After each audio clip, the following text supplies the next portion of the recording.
사람이 살아가는데 많은 제한적인 삶을 살아갑니다. 여러 가지 제한들이 있지만 그 중에서 모든 사람들이 공통적으로 제한받는 것이 있다라고 한다면 그것은 시간입니다. 부자도 가난한 사람도 많이 배운 사람도 못 배운 사람도 권력이 있는 사람도 없는 사람도 건강한 사람도 그러지 못한 사람도 모두 다 똑같이 주어진 시간의 제한을 받고 살아갑니다. 우리는 하루 24시간 1년 365일이라고 하는 이 시간의 테두리 안에서 살아가고 있지요. 하지만 어떤 사람은 이 주어진 시간을 가치 있게 사용하는 사람도 있고 또 무의미하게 허비하는 사람도 있습니다. 또 주어진 시간 안에서 삶의 참된 의미를 발견하기도 하고 또 소중한 가치를 실천하면서 살아가는 사람도 있습니다. 인간은 동물과 달라서 1차원적이고 본능적인 것만 추구하면서 삶을 살지 않습니다. 물론 어떤 사람은 이 1차원적이고 본능적인 것을 추구하면서 사는 사람도 있어요. 그렇지만 그런 사람들 말고 거의 대부분은요, 그것보다 좀 더 가치 있고 의미 있다라고 하는 그 더 많은 일들을 추구하면서 살아갑니다. 그래서 무엇이 옳은 것이지? 무엇을 위해서 살아갈 때 좀 더 가치 있는 삶이 될 수 있지? 라는 것을 고민하고 또 생각하면서 살아가는 존재가 인간입니다. 그래서 인간은 과거를 기억하고 그것을 거울로 삼고 또 미래를 기대하고 소망하면서 지금 현재를 살아가는 존재가 인간입니다. 오늘 본문 말씀에서 예수님은 우리의 가치를 어디에 두어야 되는가? 좀 더 의미 있는 삶을 살기 위해서 먼저 해야 될 일이 무엇인지 그것을 말씀해 주고 있어요. 그것은 한마디로 표현한다면 예수님은 제자의 삶을 사는 것, 이것이 의미 있는 삶이고 가치 있는 인생이다라고 말씀하고 있어요. 왜냐하면 제자의 삶은 잠시 있다가 사라져버릴 이 세상의 가치를 두는 삶이 아니라 영원한 하늘의 가치를 발견하고 그 삶의 우선순위를 두는 삶이 되기 때문에 그렇습니다. 그렇다면 오늘 우리가 삶의 우선순위를 정하기 위해서 어떻게 해야 되겠느냐라는 거예요. 오늘 이 본문 말씀을 통해서 우리가 잠시 은혜를 좀 나누기를 원합니다. 우리 본문 누가복음 9장 51절 말씀을 함께 읽어봅니다. 예수께서 승천하실 기약이 차감해 예루살렘을 향하여 올라가기로 굳게 결심하시고. 아멘. 자, 여기서 무엇을 말하고 싶은 거냐면 우리가 먼저 삶의 우선순위를 정하기 위해서 어떻게 해야 되는가? 나를 부르신 하나님의 뜻을 깨달아야 된다라는 거예요. 그러면 이 말씀하고 무슨 의미가 있을까? 여러분 궁금하시죠? 나를 부르신 하나님의 뜻을 깨닫는다라는 말은 나를 부르신 하나님의 목적이 무엇인지를 알아야 된다라는 거예요. 이 말을 다른 말로 바꾸면, 좀 쉬운 말로 바꾸면 그거예요. 내가 왜 이 땅에서 살고 있지? 내가 왜 이 땅에서 살아야만 하는 거지? 그 이유를 분명히 알아야 된다라는 것입니다. 여러분, 어디 먼 길 갈 때 내비게이션에 목적지를 입력을 합니다. 그렇죠? 그리고 한참 갑니다. 여기서 애틀란타를 가더라도 7시간 정도를 가야 되는데 애틀란타 목적지를 정해놓고 여기서 내비게이션을 켜고 차를 드라이브를 해서 갑니다. 가다가 중간 어디쯤 갔어요. 어딘지 잘 몰라. 그래도 무엇을 보면 알 수가 있어요? 내비게이션을 보면 아, 내가 지금 어디쯤 와 있구나. 그러면서 내 목적지가 어디라는 것을 몰라요, 알아요? 알죠. 정확히 알죠. 어딘지 알아요. 바로 그런 것과 같다라는 거예요. 내가 지금 어디쯤 가고 있는지 제대로 알 수 있는 것과 마찬가지로 하나님께서 나를 이 땅에서 살게 하신 목적이 무엇인지를 아는 것, 이것이 중요하다라는 거예요. 방금 읽은 말씀을 보면 승천하실 기약이 차감해라고 말씀하고 있어요. 하나님의 아들이신 예수님도 자신이 왜 이 땅에 있어야 하고 이 땅에서 무엇을 해야 하는지 단 한 번도 잊지 않았다라는 거예요. 승천하실 기약이 차감해라는 것은 지금 예수님이 무엇을 해야 되는지 정확히 알고 있고 지금 그때가 다 되어가고 있다라는 것도 이미 알고 있는 거예요. 그러니까 내가 이 땅에 있는 목적이 뭐고 무엇을 위해서 이 땅에서 지금 행해야 되는지도 다 알고 있고, 그러다가 어떻게 해야 되는지도 알고 있는 거예요. 승천하실 기약이 차감해라는 말은 이제 내가 여기서 이 땅에서 해야 될 일 다 마치고 내가 하늘로 올라갈 때가 되었구나 라는 걸 알았다라는 거예요. 내가 이 땅에 있는 목적을 알았다라는 것입니다.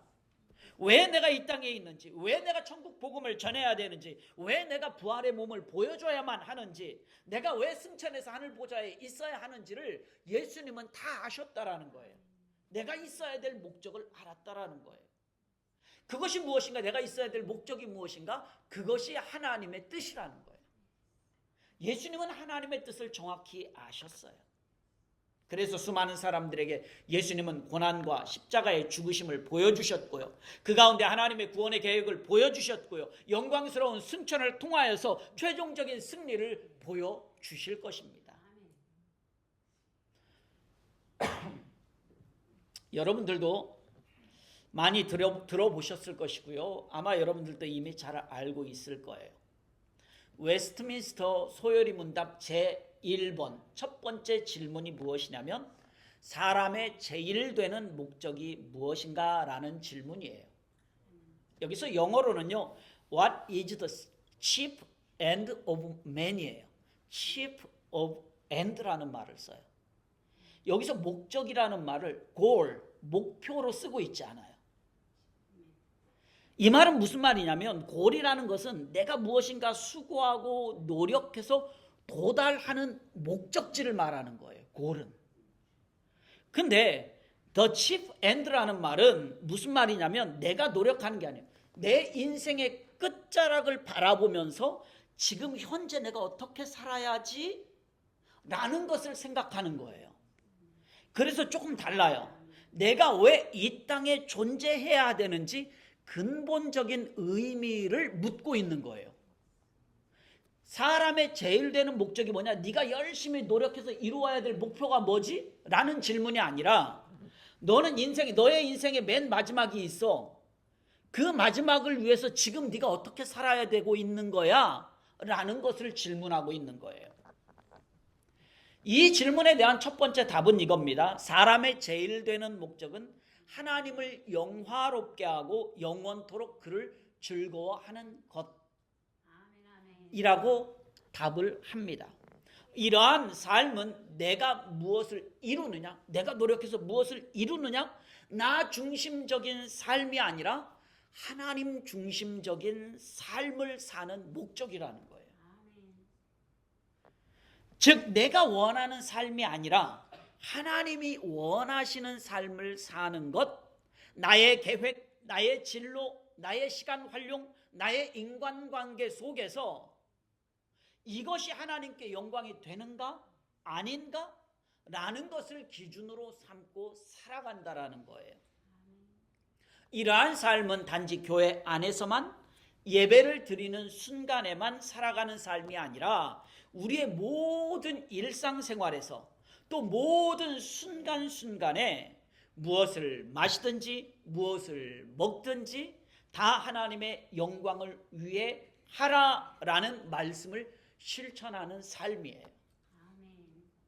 그래서 나의 모든 생활 속에서 하나님의 천국 백성답게 정직하게 살아야 되고, 주어진 시간을 성실하게 활용해야 되고, 다른 사람들에게 믿음의 모범이 되는 삶을 살아가는 거예요. 이게 하나님의 뜻이라는 거죠. 오늘 본문에 기약이 다 되었다라고 말하고 있잖아요. 기약이 차감해, 기약이 다 되었다. 이것을 우리는 기억해야 돼. 그러면 지금 하나님이 나에게 원하는 건 뭘까? 기약이 다 되었다라는 말 속에서 네가 하나님의 자녀잖아. 너를 부르신 하나님의 뜻이 있잖아. 그 시간이 너 지금 다 됐어. 그러니까 너 어떻게 살아야 되겠어? 하나님의 뜻대로 살아야지 라고 오늘 우리에게 말씀하고 있는 거예요.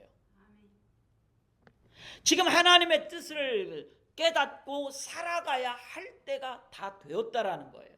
즉 우리의 삶의 목적을 깨닫고 살아가야 할 때다라는 거죠.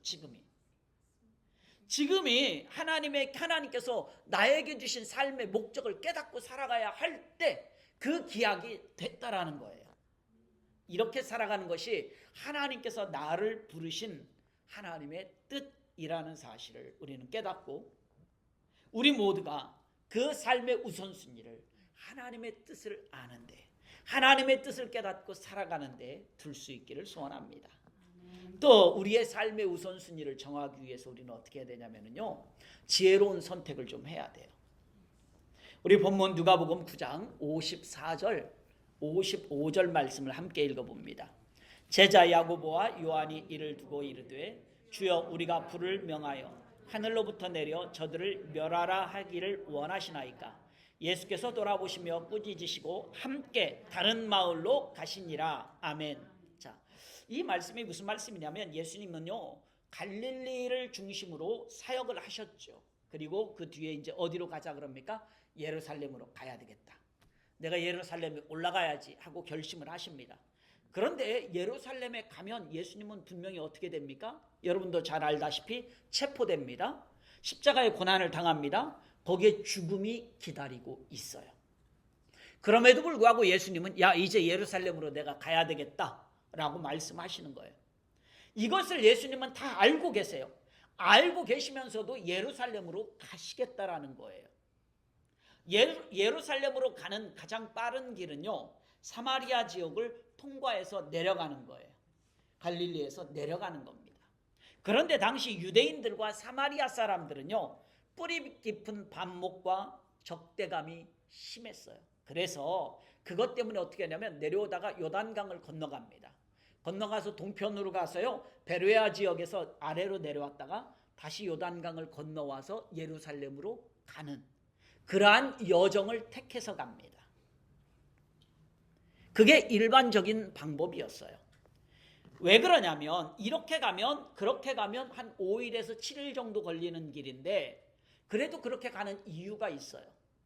이거는 유대인과 사마리아 사람들 사이에 감정의 이 갈등의 골이 깊었기 때문에 그래요. 이건 단순한 지역 감정 때문만은 아닙니다. 그들의 문제는 언제까지 거슬러 올라가냐면요 남유다와 북이스라엘로 나누어진 그때까지 거슬러 올라가요. 구약에서부터 수백 년 동안 이어져 온 문제예요. 민족적 정체성, 종교적 정통성, 편견과 혐오, 차별로 인한 상처, 이것 때문에 서로 적대심이 심했어요. 이 수백 년 동안 이어져 온 이 상처와 편견과 혐오, 차별, 적대심, 이것의 결과로서 유대인들이 예루살렘으로 갈 때 저 갈릴리 쪽에 있는 그래서 돌아갔단 말이에요. 사마리아를 안 거치고. 이것이 예수님 시대에도 여전히 이 갈등이 있었습니다. 그런데 오늘 본문 말씀에 예수님은 뭐라고 말씀하시냐면 이러한 오래된 관습을 거부하시고 나 사마리아 통과해서 갈 거야. 나 사마리아 통과해서 갈 거야 라고 말씀하시는 거예요. 그걸 선택하셨어요. 깊은 분열과 적대감 속에서 위험한 상황이 생길지도 모르는 일이지만 그럼에도 불구하고 예수님은 사마리아 지역을 통과해서 예루살렘으로 가고 싶어 하셨어요.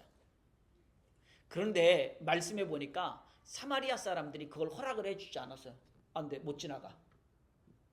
우리 사마리아 지역 못 지나갈 수 없어 라고 허락하지 않았습니다. 왜 사마리아 사람들이 예수님을 받아들이지 않았을까? 지나가지 못하도록 했을까? 물론 거기에는 예수님을 몰라보는 것도 있었고 믿음이 없었을 수도 있어요. 이건 뭐 깊이 나오지 않으니까 우리가 상상을 해보는 겁니다. 하지만 이에 대해서 아마도 이런 것도 있지 않았을까 싶어요.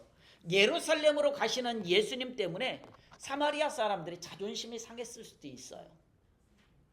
왜 자존심이 상했는가? 이 사마리아 지역에는 그리심산이라고 하는 산이 있었고 거기에 성전이 있었어요. 그러면 예수님이 예배를 드리려면 어디서 예배를 드려도 돼요? 그리심산 성전에서도 예배를 드려도 되는데 그거 지나쳐서 어디로 가겠다는 거예요? 예루살렘 성전으로 가겠다는 거예요. 그러면 자신들이 예배 드리는 그리심산 성전은 예수님이 무시하는 게 돼버리잖아요. 그리심산 성전을 무시한다라는 말은 다른 말로 바꾸면 우리 사마리아 사람 무시하는 거네? 이렇게 받아들일 수 있잖아요. 그렇죠? 그래서 예수님이 사마리아 지역을 지나가는 것을 사마리아 사람들이 거부를 했을 것이라고 우리는 생각해 볼 수가 있어요. 그러자 예수님은 사마리아 사람들과 싸우거나 그 길을 고집하지 않았어요. 그래도 나는 끝까지 난 갈 거야, 이렇게 하지 않았어요. 제자들은 어떻습니까? 제자들은 막 화내죠. 주여, 우리가 불을 명하여 하늘로부터 내려 저들을 멸하라 하기를 원하십니까? 라고 말합니다. 이 못된 놈들, 예수님이 지나가겠다는데 그 길을 막어? 예수님, 이것들 한번 싹 쓸어버릴까요? 한 방에 끝장내버릴까요? 이렇게 예수님에게 얘기합니다. 이렇게 그들이 화를 냈지만 예수님은 오히려 제자들을 꾸짖으시고 어떻게 합니까? 그들의 반대, 사마리아 사람들이 나를 반대하는 것을 이해를 해줘요. 그리고 다른 길을 선택합니다. 영국의 성공회 주교였고 복음주의자였던 라일이라는 분이 있어요. 이분은 뭐라고 얘기를 했냐면, 열심으로 가득 찬 무지한 사람보다 교회를 더 해롭게 하는 사람은 없다. 교회에서 열심히 있어요. 근데 이 사람이 무지해. 그럼 이 사람보다 교회를 더 해롭게 하는 사람이 없다는 거예요. 예수님은 지혜롭지 못하고 열심만 많은 제자들을 꾸짖고 있는 거예요. 이것은 더 큰 구원의 역사를 이루기 위해서 행하시는 사랑과 자비, 이걸 제자들이 지금 이해를 못하고 있는 거예요. 예수님은 지금 눈앞에 있는 것만 보고 있는 것이 아니에요. 그 다음 미래를 바라보고 사마리아를 구원하시기 위한 일을 하고 있는 거예요. 그래서 돌아가자라고 하는 거예요, 지금. 그러면 여러분 이렇게 질문할 수 있어요, 저한테. 목사님, 그러면 예수님이 다른 마을로 가신 것은 지금 당면한 문제를 회피하는 거 아닙니까? 이거 비겁한 행동 아닙니까? 라고 생각할 수 있어요. 그러나 그렇지 않습니다.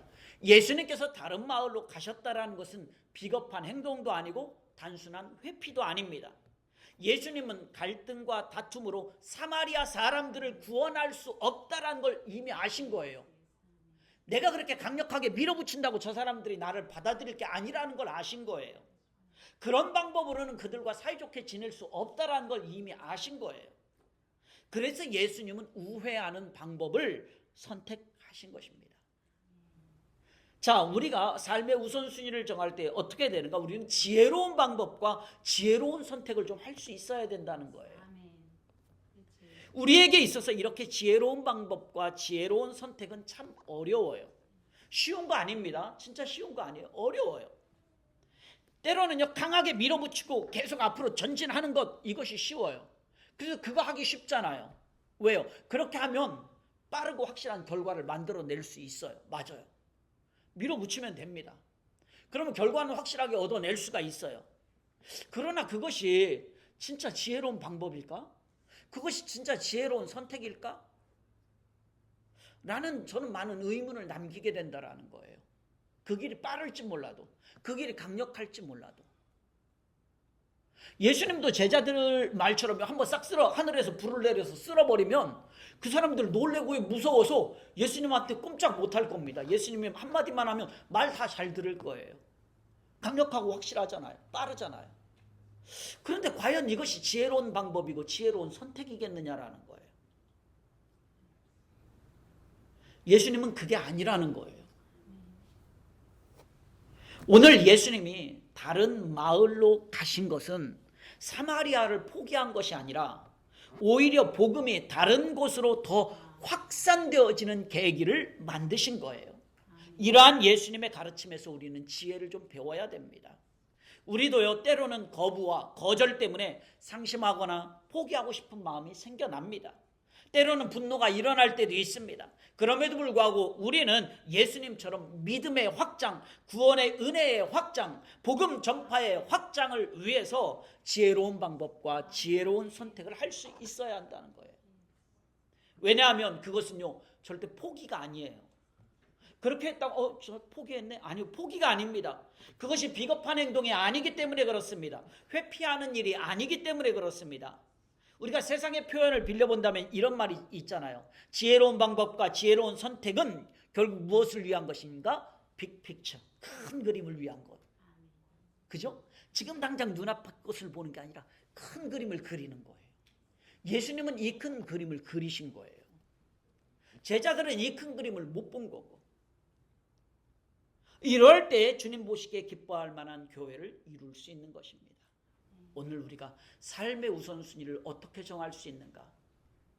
우리 이런 지혜로운 선택을 할 수 있어야 됩니다. 마지막으로 하나 더 말씀을 드립니다. 우리 본문 누가복음 9장 60절 말씀을 함께 읽어봅니다. 이르시되 죽은 자들로 너는 가서 하나님의 나라를 전파하라 하시고. 아멘.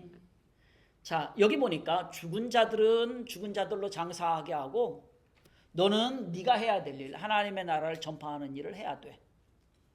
자, 이 말을 다른 말로 바꿔보면 하늘의 가치를 좀 따라서 살아야 한다라고 말씀을 드릴 수 있어요. 예수님께서 사마리아가 아닌 다른 마을을 통해서 예루살렘으로 지금 가는 길을 선택을 했잖아요. 지혜로운 선택을 했단 말이에요. 이렇게 가는 길에 어떤 사람이 예수님에게 와서 얘기합니다. 예수님, 나도 예수님 제자가 되고 싶은데요? 라고 얘기를 해요. 우리가 읽지 않았지만 57절에 어떤 사람이 등장을 해요. 이 일에 대해서 마태복음 8장에서도 기록을 하고 있는데요. 거기에서는 어떤 사람을 누구라고 기록하고 있냐면 한 서기관으로 기록하고 있어요. 서기관으로 기록하고 있어요. 당시에 이 서기관은 어떤 사람이냐면 그 당시에 사회에서 권력을 가지고 있는 사람, 재력, 돈도 있는 사람, 그리고 공부도 많이 한 사람이에요. 권력도 있죠, 돈도 있죠, 공부도 했어요, 학력도 있어요. 흔히 하는 말로 그냥 최고의 신분을 가진 사람 중에 한 사람이 누구인가? 서기관이라는 사람이에요. 그런데 이 사람이 왜 예수님을 따르겠다고 자원을 하느냐라는 거예요. 나도 예수님 따르고 싶어요. 앞만 봐도 부족한 게 없는 사람이에요. 돈도 있어요, 권력도 있어요, 학력도 있어요. 부족한 게 없는데 예수님을 따르겠대. 아마도 그것은 예수님께서 베푸셨던 수많은 능력이나 많은 사람들이 예수님을 따르잖아요. 그걸 보면서 나도 예수님의 제자가 되면 그런 영광이 나에게도 있지 않을까?